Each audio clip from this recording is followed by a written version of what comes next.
Welcome to Insider's Viewpoints, working with HTML and CSS. In this video, we will listen to several professionals discuss their experience working with hypertext markup language, or HTML, and cascading style sheets, or CSS. So a typical challenge when writing in CSS and you're kind of new at it is it can be hard to center an element perfectly in a space, whether it be the whole page or within a box. It can be hard to center things really nicely. It might just be off a little bit. And for that, it was really helpful to learn Flexbox. So I encourage you to give that a shot and understand it and be comfortable with Flexbox.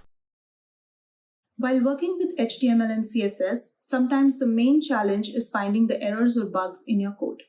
It is important to validate your code frequently. You can use an online HTML and CSS validation service to make sure that the code is properly formatted and there is no missing parentheses, incorrect property names, etc.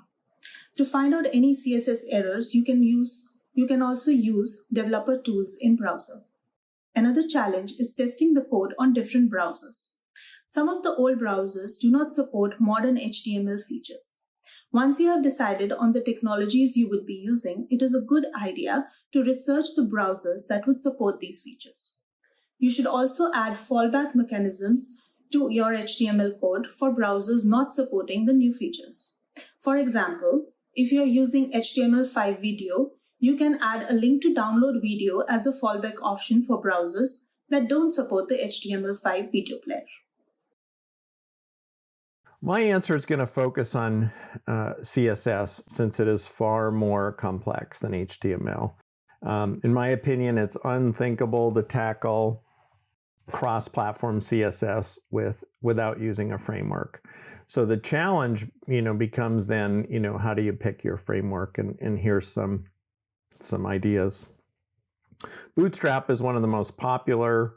It has powerful cross-browser capabilities. There's Foundation. It has a significant learning curve. There's the Materialize framework from Google, which has an optimized feature set that many developers value. There's also UIKit, which is most popular in iOS development.